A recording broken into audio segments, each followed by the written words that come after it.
Welcome to my channel.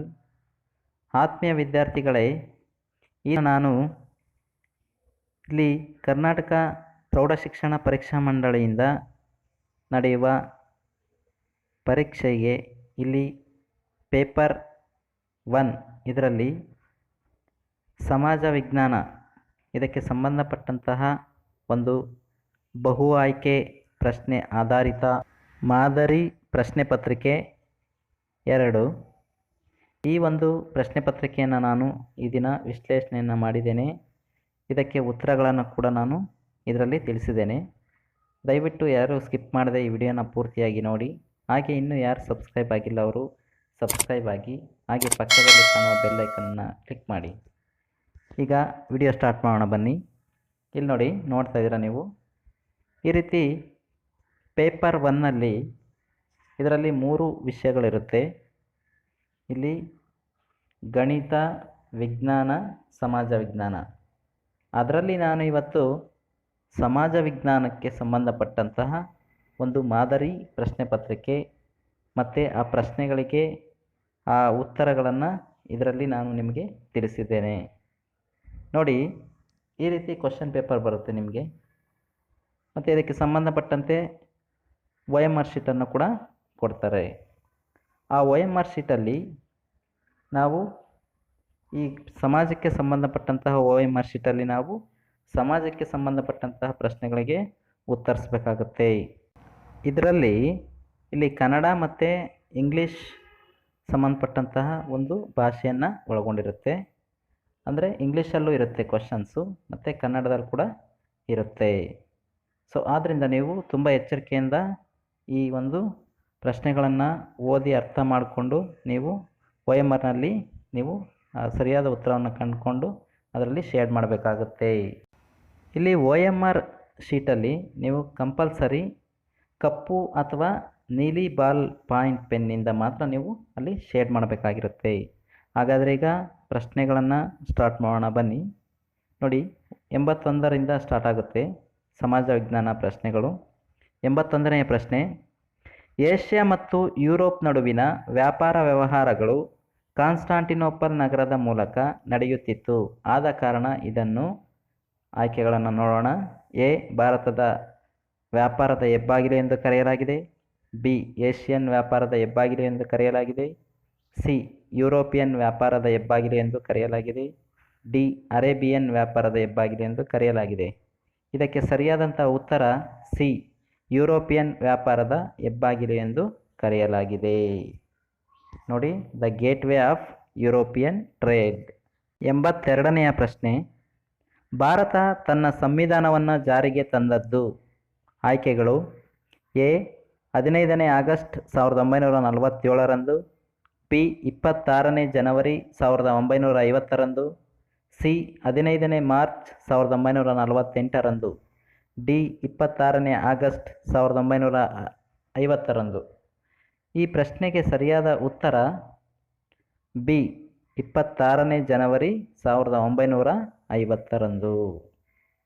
ಇನ್ನು ಮುಂದಿನ ಪ್ರಶ್ನೆ 83: ಮದ್ರಾಸ್, ಕಲ್ಕತ್ತಾ ಮತ್ತು ಬಾಂಬೆಗಳಲ್ಲಿ ವಿಶ್ವವಿದ್ಯಾನಿಲಯಗಳನ್ನು ಸ್ಥಾಪಿಸಿದವರು. ಇಲ್ಲಿನ ಆಯ್ಕೆಗಳು: A, Macaulay. B, Dalhousie. C, William Bentinck. D, Cornwallis. ಇದಕ್ಕೆ ಸರಿಯಾದಂಥ ಉತ್ತರ ಬಿ, ಡಾಲೌಸಿ. ಇನ್ನು ಮುಂದಿನ ಪ್ರಶ್ನೆ 84: ಪೋರ್ಟೊನೋವಾದಲ್ಲಿ ಹೈದರಾಲಿಯ ಸೋಲು. ಆಯ್ಕೆಗಳು: ಎ, ಬ್ರಿಟಿಷ್ ಅಧಿಕಾರಿಗಳನ್ನು ಚಿಂತೆಗೀಡು ಮಾಡಿತು. ಬಿ, ಐರ್ಕೂಟನು ಶರಣಾಗತನಾಗುವಂತೆ ಮಾಡಿತು. ಸಿ, ಫ್ರೆಂಚರು ಹೋರಾಡುವಂತೆ ಮಾಡಿತು. ಡಿ, ಬ್ರಿಟಿಷರಲ್ಲಿ ಸ್ಥೈರ್ಯವನ್ನು ಹೆಚ್ಚಿಸಿತು. ಈ ಪ್ರಶ್ನೆಗೆ ಸರಿಯಾದ ಉತ್ತರ ಡಿ, ಬ್ರಿಟಿಷರಲ್ಲಿ ಸ್ಥೈರ್ಯವನ್ನು ಹೆಚ್ಚಿಸಿತು. ಇನ್ನು ಮುಂದಿನ ಪ್ರಶ್ನೆ ಸಂಖ್ಯೆ 85: ಡಾಕ್ಟರ್ ಅನಿ ಬೆಸೆಂಟ್ರನ್ನು ಶ್ವೇತ ಸರಸ್ವತಿ ಎಂದು ಕರೆಯಲು ಕಾರಣ. ಆಯ್ಕೆಗಳು: ಎ, ಆಕೆ ರಾಮಾಯಣವನ್ನು ಆಂಗ್ಲ ಭಾಷೆಗೆ ತರ್ಜುಮೆಗೊಳಿಸಿದ್ದು.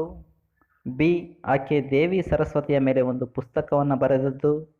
ಸಿ ಆಕೆ ಭಗವದ್ಗೀತೆಯನ್ನು ಆಂಗ್ಲ ಭಾಷೆಗೆ ತರ್ಜುಮೆಗೊಳಿಸಿದ್ದು.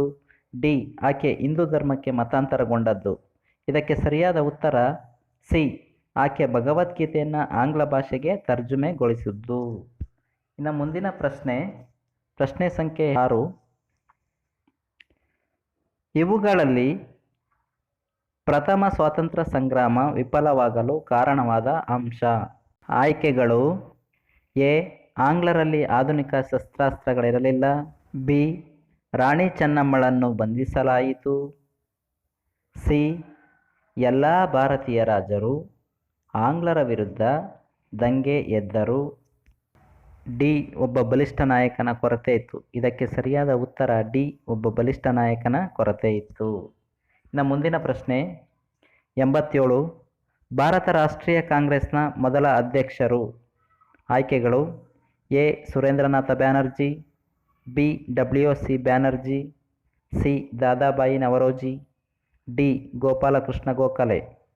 ಈ ಪ್ರಶ್ನೆಗೆ ಸರಿಯಾದಂತಹ ಉತ್ತರ ಬಿ WC ಬ್ಯಾನರ್ಜಿ.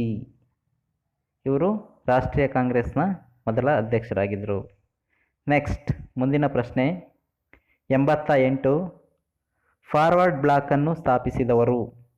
ಆಯ್ಕೆಗಳು: ಎ ಜವಾಹರ್ಲಾಲ್ ನೆಹರು. ಬಿ ಮೋತಿಲಾಲ್ ನೆಹರು.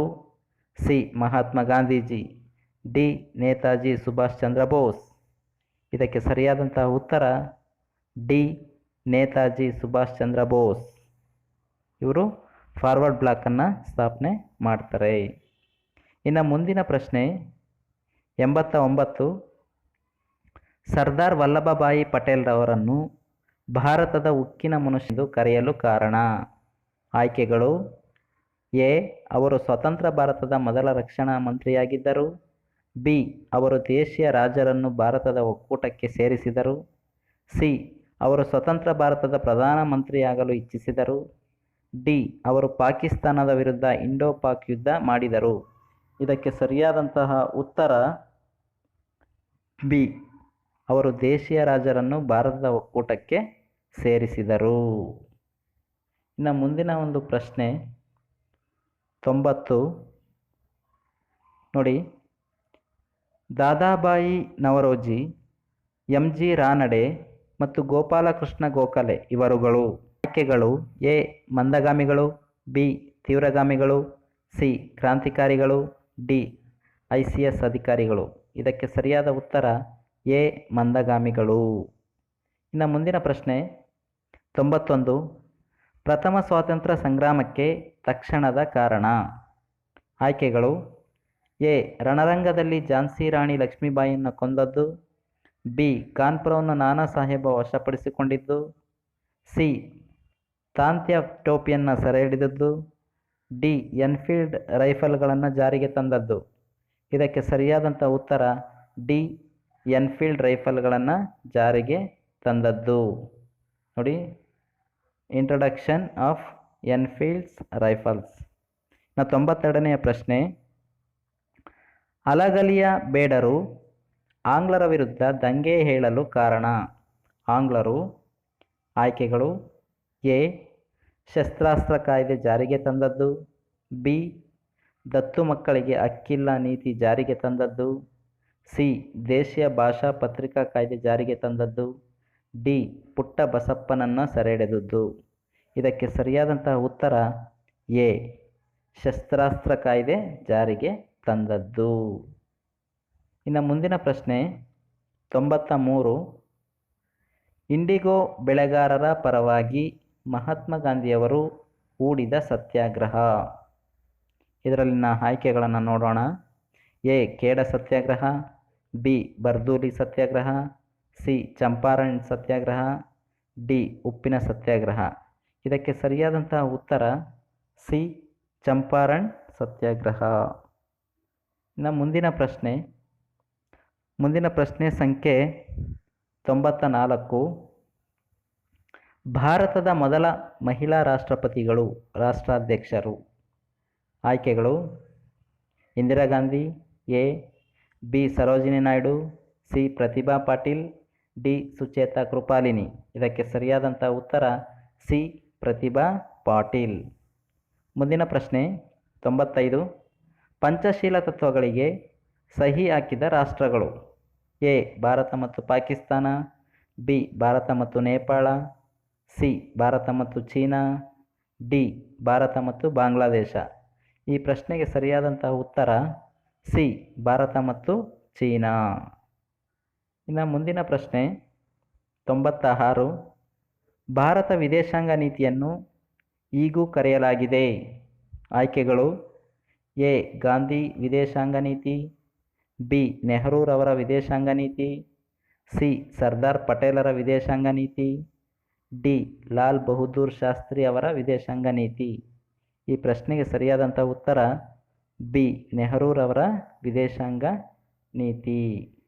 ಇನ್ನು ಮುಂದಿನ ಪ್ರಶ್ನೆ 97. ಪ್ರತಿ ವರ್ಷ ಮಾನವ ಹಕ್ಕುಗಳ ದಿನವನ್ನಾಗಿ ಆಚರಿಸುವುದು. ಆಯ್ಕೆಗಳು ಎ ನವೆಂಬರ್ 14ರಂದು, ಬಿ ಮಾರ್ಚ್ 15ರಂದು, ಸಿ ಫೆಬ್ರವರಿ 14ರಂದು, ಡಿ ಡಿಸೆಂಬರ್ 10ರಂದು. ಇದಕ್ಕೆ ಸರಿಯಾದಂಥ ಉತ್ತರ ಡಿ ಡಿಸೆಂಬರ್ 10. ಇನ್ನು ಮುಂದಿನ ಪ್ರಶ್ನೆ 98. ವಿಶ್ವಸಂಸ್ಥೆ ಯುನೈಟೆಡ್ ನೇಷನ್ಸ್ ಎಂಬ ಹೆಸರನ್ನು ಮೊದಲು ಚಾಲ್ತಿಗೆ ತಂದವರು. ಇಲ್ಲಿನ ಆಯ್ಕೆಗಳು Franklin D Roosevelt, B Winston Churchill, C Joseph Stalin, D John F Kennedy. ಇದಕ್ಕೆ ಸರಿಯಾದಂತಹ ಉತ್ತರ ಫ್ರಾಂಕ್ಲಿನ್ ಡಿ ರೂಸ್ವೆಲ್ಟ್. ಇನ್ನು ಮುಂದಿನ ಪ್ರಶ್ನೆ 99. ಭಾರತ ಸಂವಿಧಾನದ ಮುಖ್ಯ ಶಿಲ್ಪಿ. ಆಯ್ಕೆಗಳು A Jawaharlal Nehru, B Baba Saheb Ambedkar, C Babu Rajendra Prasad, D B N Rao. ಇದಕ್ಕೆ ಸರಿಯಾದ ಉತ್ತರ B Baba Saheb Ambedkar.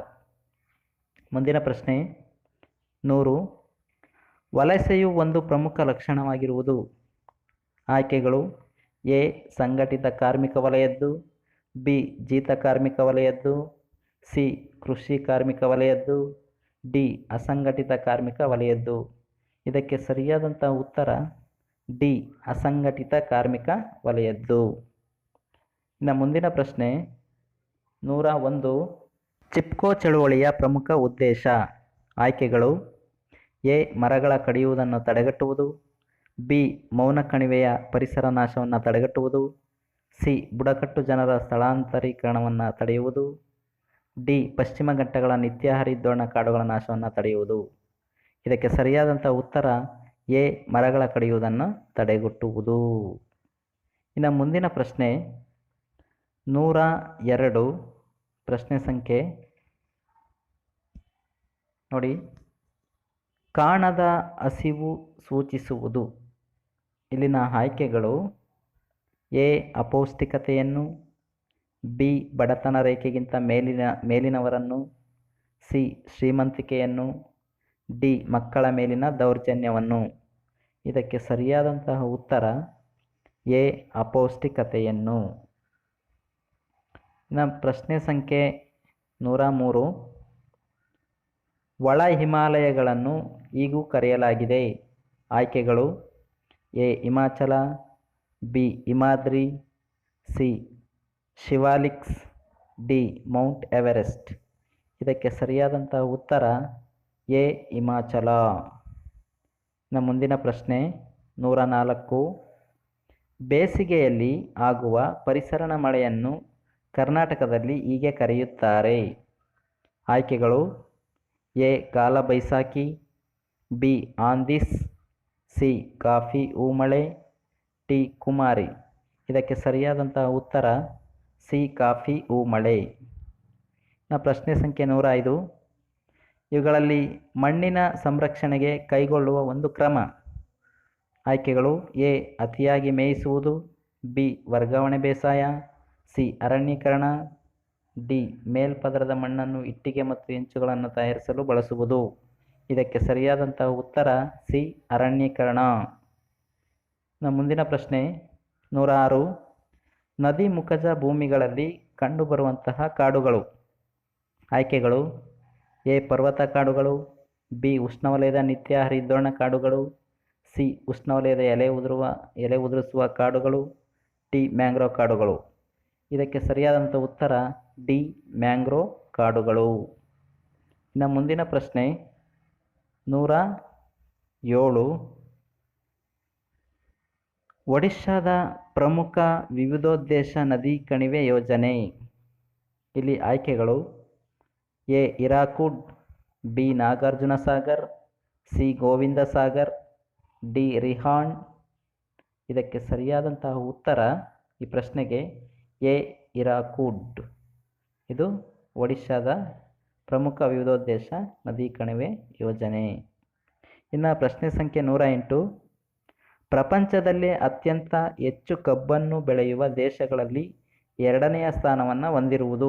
A Bharat, B Brazil, C China, D Cuba. ಇದರಲ್ಲಿ ಸರಿಯಾದ ಉತ್ತರ ಎ ಭಾರತ. ಇನ್ನು ಮುಂದಿನ ಪ್ರಶ್ನೆ 109. ರಾಜ್ಯ ಹೆದ್ದಾರಿಗಳನ್ನು ನಿರ್ಮಿಸುವ ಹಾಗೂ ನಿರ್ವಹಿಸುವ ಜವಾಬ್ದಾರಿ ಹೊಂದಿರುವುದು. ಆಯ್ಕೆಗಳು: ಎ ಕೇಂದ್ರ ಲೋಕೋಪಯೋಗಿ ಇಲಾಖೆ ಪ್ರಾಧಿಕಾರ, ಬಿ ರಾಜ್ಯ ಲೋಕೋಪಯೋಗಿ ಇಲಾಖೆ, ಸಿ ಭಾರತದ ರಾಷ್ಟ್ರೀಯ ಹೆದ್ದಾರಿ ಪ್ರಾಧಿಕಾರ, ಡಿ ಗಡಿ ರಸ್ತೆ ಅಭಿವೃದ್ಧಿ ಪ್ರಾಧಿಕಾರ. ಇದಕ್ಕೆ ಸರಿಯಾದಂಥ ಉತ್ತರ ಬಿ ರಾಜ್ಯ ಲೋಕೋಪಯೋಗಿ ಇಲಾಖೆ, ಸ್ಟೇಟ್ ಪಬ್ಲಿಕ್ ವರ್ಕ್ಸ್ ಡಿಪಾರ್ಟ್ಮೆಂಟ್. ಇನ್ನು ಮುಂದಿನ ಪ್ರಶ್ನೆ 110. ಮುಂಬೈ ಬಂದರನ್ನು ಪ್ರಚಲಿತವಾಗಿ ಹೀಗೂ ಕರೆಯಲಾಗಿದೆ. ಆಯ್ಕೆಗಳು: ಎ ಭಾರತದ ಹೆಬ್ಬಾಗಿಲು, ಬಿ ಜವಾಹರ್ಲಾಲ್ ನೆಹರು ಬಂದರು, ಸಿ ವ್ಯಾಪಾರ ಕಾರ್ಯನಿರ್ವಹಿಸುವ ಭಾರತದ ಅತಿ ದೊಡ್ಡ ಬಂದರು, ಡಿ ಭೂಭಾಗದಿಂದ ಸುತ್ತುವರೆದ ಆಳವಾದ ಬಂದರು. ಇದಕ್ಕೆ ಸರಿಯಾದ ಉತ್ತರ ಎ ಭಾರತದ ಹೆಬ್ಬಾಗಿಲು. ಇನ್ನು ಮುಂದಿನ ಪ್ರಶ್ನೆ ದ ಗೇಟ್ವೇ ಆಫ್ ಇಂಡಿಯಾ. ಇನ್ನು ಮುಂದಿನ ಪ್ರಶ್ನೆ 111. ಭಾರತದ 2ನೇ ಅತ್ಯಂತ ಪ್ರಮುಖ ಖನಿಜಾಧಾರಿತ ಕೈಗಾರಿಕೆ.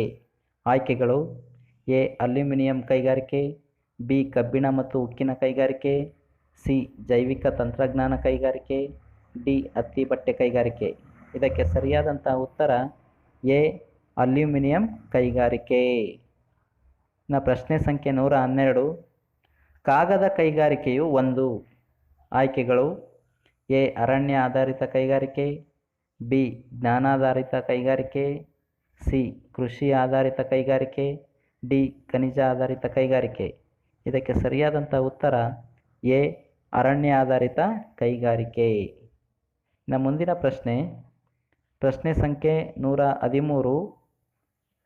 ಸಮುದ್ರದ ತಳದಲ್ಲಿ ಸಂಭವಿಸುವ ಭೂಕಂಪನದಿಂದ ಆಗುವ ದೈತ್ಯಾಕಾರದ ಅಲೆಗಳಿಗೆ. ಆಯ್ಕೆಗಳು: ಎ ಉಬ್ಬರವಿಳಿತಗಳು ಎನ್ನುವರು, ಬಿ ಸಾಗರ ಪ್ರವಾಹಗಳು ಎನ್ನುವರು, ಸಿ ಪ್ರವಾಹಗಳು ಎನ್ನುವರು, ಡಿ ಸುನಾಮಿ ಎನ್ನುವರು. ಇದಕ್ಕೆ ಸರಿಯಾದಂಥ ಉತ್ತರ ಡಿ ಸುನಾಮಿ ಎನ್ನುವರು. ನಮ್ಮ ಮುಂದಿನ ಪ್ರಶ್ನೆ ಸಂಖ್ಯೆ 114. ಒಂದು ರಾಷ್ಟ್ರೀಯ ವರಮಾನವನ್ನು ಒಟ್ಟು ಜನಸಂಖ್ಯೆಯಿಂದ ಭಾಗಿಸಿದಾಗ ಲಭಿಸುವುದೇ. ಆಯ್ಕೆಗಳು: ಎ ನೈಜ ರಾಷ್ಟ್ರೀಯ ವರಮಾನ, ಬಿ ತಲಾ ವರಮಾನ, ಸಿ ಖರೀದಿ ಸಾಮರ್ಥ್ಯ, ಡಿ ಜಾಗತಿಕ ಅಭಿವೃದ್ಧಿ ವರದಿ. ಈ ಪ್ರಶ್ನೆಗೆ ಸರಿಯಾದ ಉತ್ತರ ಬಿ ತಲಾ ವರಮಾನ. ಮುಂದಿನ ಪ್ರಶ್ನೆ 115. ಆರೋಗ್ಯವನ್ನು ಅಳೆಯಲು ಬಳಸುವುದು. ಆಯ್ಕೆಗಳು: ಎ ಸಾಕ್ಷರತೆಯ ಪ್ರಮಾಣ, ಬಿ ಖರೀದಿ ಸಾಮರ್ಥ್ಯ, ಸಿ ವ್ಯಕ್ತಿಯ ಜೀವಿತಾವಧಿ, ಡಿ ನೈಜ ರಾಷ್ಟ್ರೀಯ ವರಮಾನ. ಈ ಪ್ರಶ್ನೆಗೆ ಸರಿಯಾದಂಥ ಉತ್ತರ ಸಿ ವ್ಯಕ್ತಿಯ ಜೀವಿತ ಅವಧಿ. Next question 116. ಗ್ರಾಮ ಸ್ವರಾಜ್ಯ ಪರಿಕಲ್ಪನೆ ನೀಡಿದವರು. ಆಯ್ಕೆಗಳು: A Jawaharlal Nehru, B Sardar Vallabhbhai Patel, C Netaji Subhash Chandra Bose, D Mahatma Gandhiji. ಈ ಪ್ರಶ್ನೆಗೆ ಸರಿಯಾದಂಥ ಉತ್ತರ ಡಿ ಮಹಾತ್ಮ ಗಾಂಧೀಜಿ. ಇವರು ಗ್ರಾಮ ಸ್ವರಾಜ್ಯ ಪರಿಕಲ್ಪನೆಯನ್ನು ನೀಡಿದವರು. ಇನ್ನು ಮುಂದಿನ ಪ್ರಶ್ನೆ ಸಂಖ್ಯೆ 117. ಭಾರತೀಯ ಅಂಚೆ ಬ್ಯಾಂಕುಗಳು ಕಾರ್ಯನಿರ್ವಹಿಸುವುದು ಈ ಜಾಲವನ್ನು ಆಧರಿಸಿ. ಆಯ್ಕೆಗಳು: ಭಾರತೀಯ ಸ್ಟೇಟ್ ಬ್ಯಾಂಕ್, ಬಿ ಸಹಕಾರಿ ಸಂಘಗಳು, ಸಿ ಅಂಚೆ ಕಚೇರಿಗಳು, ಡಿ ನಿಯಂತ್ರಿತ ಮಾರುಕಟ್ಟೆ ಕಾರ್ಪೊರೇಷನ್ಗಳು. ಇದಕ್ಕೆ ಸರಿಯಾದಂಥ ಉತ್ತರ ಸಿ ಅಂಚೆ ಕಚೇರಿಗಳು. ಇನ್ನು ಮುಂದಿನ ಪ್ರಶ್ನೆ ಸಂಖ್ಯೆ 118. ಇಲ್ಲಿ ಭಾರತದ ಬ್ಯಾಂಕುಗಳ ತಾಯಿ ಎಂದು ಕರೆಸಿಕೊಂಡಿರುವುದು. ಆಯ್ಕೆಗಳು: ಎ ಭಾರತೀಯ state bank, B NABARD, C apex bank, D ಭಾರತೀಯ ರಿಸರ್ವ್ ಬ್ಯಾಂಕ್. ಇದರಲ್ಲಿನ ಸರಿಯಾದಂತಹ ಉತ್ತರ ಡಿ ಭಾರತೀಯ ರಿಸರ್ವ್ ಬ್ಯಾಂಕ್. ಇನ್ನು ಮುಂದಿನ ಪ್ರಶ್ನೆ 119. ಗ್ರಾಹಕ ಸಂರಕ್ಷಣಾ ಕಾಯ್ದೆ ಭಾರತದಲ್ಲಿ ಜಾರಿಗೆ ಬಂದ ವರ್ಷ. A 1976, B 1986, C 1996, D 2006. ಈ ಪ್ರಶ್ನೆಗೆ ಸರಿಯಾದ ಉತ್ತರ ಬಿ 1986. ಇನ್ನು ಕೊನೆಯ ಪ್ರಶ್ನೆ 120. 1962ರಲ್ಲಿ ಗ್ರಾಹಕರಿಗೆ ಹಕ್ಕುಗಳನ್ನು ನೀಡಿದ ಅಮೆರಿಕದ ಅಧ್ಯಕ್ಷ. ಇಲ್ಲಿನ ಆಯ್ಕೆಗಳು: A George Washington, B Abraham Lincoln, C John F Kennedy, D Franklin D Roosevelt. ಇದಕ್ಕೆ ಸರಿಯಾದಂತಹ ಉತ್ತರ C John F Kennedy. So ಆತ್ಮೀಯ ವಿದ್ಯಾರ್ಥಿಗಳೇ, ಈ ದಿನ ನಾನು ಈ ಒಂದು ಸಮಾಜ ವಿಜ್ಞಾನ ಮಾದರಿ ಪ್ರಶ್ನೆ ಪತ್ರಿಕೆ ಯಾವ ರೀತಿ ಪ್ರಶ್ನೆಗಳು ಬರುತ್ತೆ, ಅದೇ ರೀತಿ ಉತ್ತರಗಳನ್ನು ನಾವು ಇಲ್ಲಿವರೆಗೂ ವಿಶ್ಲೇಷಣೆಯನ್ನು ಮಾಡಿದ್ದೇವೆ. ಸೊ ಇದೇ ರೀತಿ ನಿಮಗೆ ಇದೇ ಮಾದರಿಯ ರೀತಿಯಲ್ಲಿ ನಿಮಗೆ ಕ್ವಶನ್ ಪೇಪರ್ ಬರುತ್ತೆ. ಸೊ ಅದರಲ್ಲಿ ನೀವು ಸರಿಯಾದ ರೀತಿಯಲ್ಲಿ ಪ್ರಶ್ನೆಯನ್ನು ಅರ್ಥ ಮಾಡಿಕೊಂಡು ಉತ್ತರವನ್ನು ಕಂಡುಹಿಡ್ಕೊಂಡು ಆ ಉತ್ತರವನ್ನು ನೀವು OMR ಶೀಟಲ್ಲಿ ಯಾವುದು ಅಂದರೆ ಒಂದು ಕ್ವಶನ್ಗೆ ಅದು ABCD ಇರುತ್ತೆ. ಅದರಲ್ಲಿ ಯಾವ ಒಂದು ಉತ್ತರ ಸರಿ ಇರುತ್ತೆ ಅದಕ್ಕೆ ನೀವು ಪೂರ್ತಿಯಾಗಿ ಶೇಡನ್ನು ಮಾಡಬೇಕಾಗುತ್ತೆ. ಸೊ ಆದ್ದರಿಂದ ಅದನ್ನು ಬಹಳ ಎಚ್ಚರಿಕೆಯಿಂದ ನೀವು ಮಾಡಬೇಕಾಗುತ್ತೆ. ಆತಂಕ ಪಡದೆ, ಭಯ ಪಡದೆ ನೀವು ಸರಿಯಾದ ರೀತಿಯಲ್ಲಿ ಗಮನ ಹರಿಸಿ ನೀವು ಪರೀಕ್ಷೆಯನ್ನು ಮಾಡಬೇಕಾಗಿರುತ್ತೆ. ಇದೇ ಮಾದರಿಯಲ್ಲಿ ನೀವು ಪರೀಕ್ಷೆಗೆ ಅಭ್ಯಾಸವನ್ನು ಮಾಡಿಕೊಳ್ಬೇಕಾಗುತ್ತೆ. ಸೊ ಹಾಗೆ ನಿಮಗೆ ಇಲ್ಲಿ ಕೊಟ್ಟಿರ್ತಕ್ಕಂಥ ಸೂಚನೆಗಳನ್ನು ನೀವು ಸರಿಯಾದ ರೀತಿಯಲ್ಲಿ ಅರ್ಥ ಮಾಡಿಕೊಂಡು ನೀವು ಅದೇ ರೀತಿ ಆ ಎಲ್ಲ ಅವುಗಳನ್ನು ಪಾಲನೆ ಮಾಡೋದ್ರ ಮೂಲಕ ನೀವು ಮಾಡಬೇಕಾಗಿರುತ್ತೆ. ಸೊ ನಿಮಗೆ ಈ ವಿಡಿಯೋ ಯೂಸ್ಫುಲ್ ಆಗಿದೆ ಅಂತ ನಾನು ಭಾವಿಸ್ತೀನಿ. ತಮ್ಮೆಲ್ಲರಿಗೂ ಕೂಡ ಶುಭವಾಗಲಿ.